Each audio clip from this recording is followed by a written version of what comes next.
Hey everyone, Summoner's Road has been out for roughly 4 to 5 days by now, and I've been taking the time to look at and learn about each of the boss's mechanics. I've finally studied it enough, and I think some of this information could be quite useful. Jumping right into it, starting with Stage 1, this is by far the easiest stage. You're going to want to use as many luck units here as possible, as well as free equips so that you don't waste any of your good equips for later on. For me, I used a Reflect Nuke with Milim since it's fairly easy. But using the full luck team will help to fill your lucky gauge a lot faster. That's basically it though. You shouldn't have too much trouble. Make sure not to use any units that are really good, save them for later. Moving on to Stage 2, Palamecia is slightly harder, but with a fairly established box, there shouldn't be too much of an issue. You should also try to use luck units to nuke, although it's a little harder here, but it will help to fill the lucky gauge.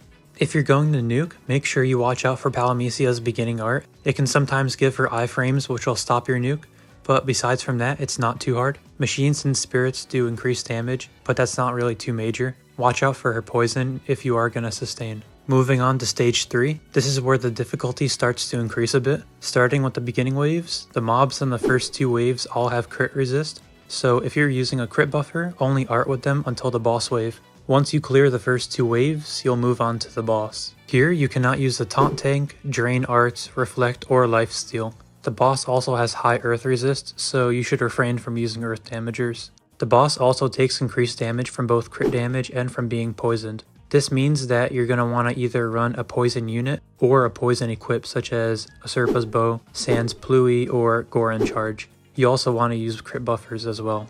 At the 50% checkpoint, the boss will activate Chewing Rose. It will do 3000 damage to units and 6000 damage to poisoned units. The boss also gains poison resistance. This art won't be too strong, but make sure you have enough health, and you're going to want to cleanse the team if they're too low in HP. At the 30% bar, the boss activates Grand Cry. The boss gains crit resist and will attack the team. Make sure to cleanse your team of any poison if you haven't yet, and you might want to potentially heal your team in the middle of the attack if the team doesn't have any damage resist. That way, you can keep them from instantly dying. Keep going from there and cleansing your team of poison and poisoning the boss until you finish it.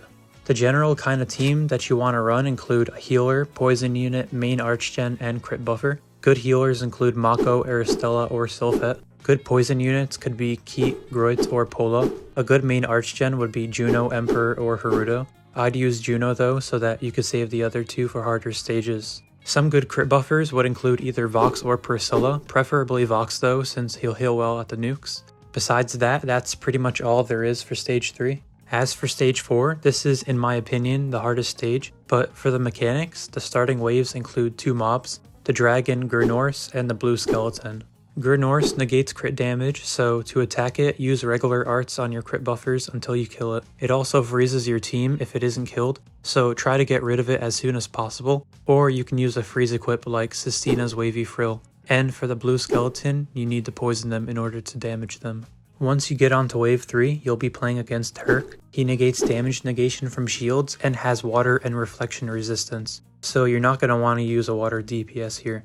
At the 80% checkpoint, he'll activate Chaos Disaster, which has a chance to inflict poison. It doesn't do a whole lot of damage, just make sure you're ready for it. At 30%, he'll activate Chaos Disaster yet again. It shouldn't be too much of an issue though.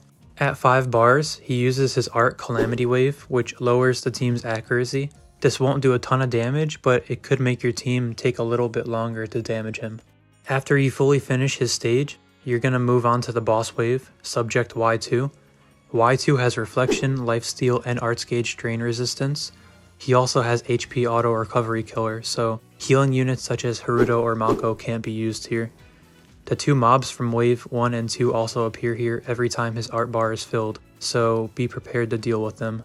An important thing to take note of, the boss takes increased damage from units with multiple stacks of poison on themselves. This means in order to do noticeable damage, you need to have a high amount of poison stacks on your damaging units. The poison is stacked onto you every time he activates an art, and at the 80% checkpoint, the boss will activate Crimson Beating, which boosts his crit rate, leading to increased damage you want to make sure you're prepared for. When his arts bar fills to 5, he'll activate Mad Predator. It'll increase in damage each time it's used, and it has a chance to poison. This means that you're going to want to speed through him as soon as possible before he stacks his damage enough to one-shot your team. Then at 30%, Y2 will activate Blizzard, which will do an unblockable 2000 damage per stack of poison on every unit. This means that on a comp where you don't have a taunt tank, they're pretty much guaranteed to die. This means that taunt tankless teams should have enough revives for the entire team, preferably 2 Blessed Necklaces alternated between 2 units at a time. The more meta way to play this is that you're going to want to use a tank, such as Earth Volti, and have all of the stacks of poison on him. That way, at 30%, he'll be the only one in need of reviving. This makes survivability easy, but on the other hand, this does also mean that he's the only unit that can deal any noticeable amount of damage. So you're going to want to make sure that you have a lot of units that are buffing him, since taunt tanks don't really do too much damage in general. From there, it should be fairly easy. Just get to the end, where he then activates a 0% nuke, which you should be fine with if you were able to survive until that point. Those are the mechanics and how the stage works, but for how you're going to want to build a team, there's going to be one of 2 teams you can make. Either one with a taunt tank as your main DPS, or another team that's running 2 revives to make the entire team survive the 30% nuke. For the taunt tank DPS comp, the best tank to use is definitely going to be Earth Volti, although I was able to make a comp with Miranda. Along with Earth Volti, you could use War God Fen, Emperor, and units such as Sestina for damage resist, but generally speaking, Earth Volti has enough damage resist and should be fine without much help. As for a tankless comp, there aren't a whole lot since everyone's really only using Earth Volti, since without him the stage is next to impossible, although not impossible without him.